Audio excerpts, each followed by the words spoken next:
জয়রাম বন্ধুরা, আজকে আমি বানাবো ডিম কষা। এই ডিমগুলোকে ভেজে নিচ্ছি নুন হলুদ দিয়ে ভালোভাবে। সবগুলো ভাজা হয়ে গেছে, সব তুলে নেব। পেঁয়াজগুলো কড়াইতে দিয়ে দিলাম ভালোভাবে।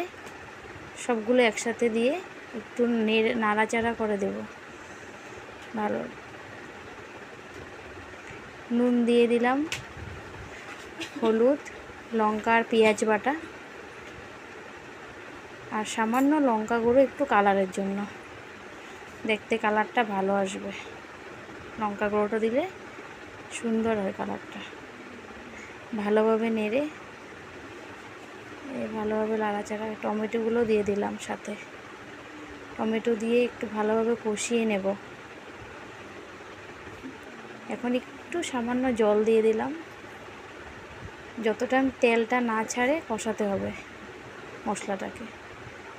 ঢাকা দিয়ে দিলাম। এখন দেখবো ঢাকাটা উল্টিয়ে তেল ছেড়ে দিয়েছে মশলার থেকে, আর কালারটাও সুন্দর হয়ে গেছে। এই টমেটোগুলো সিদ্ধ হয়ে গেছে ভালোভাবে।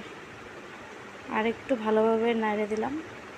জল দিয়ে দেবো একটু সামান্য মতন, আর ডিমগুলো দিয়ে দেবো সাথে। ঝোলটা আর ডিমটা একসাথে একটু ফুটবে ভালোভাবে,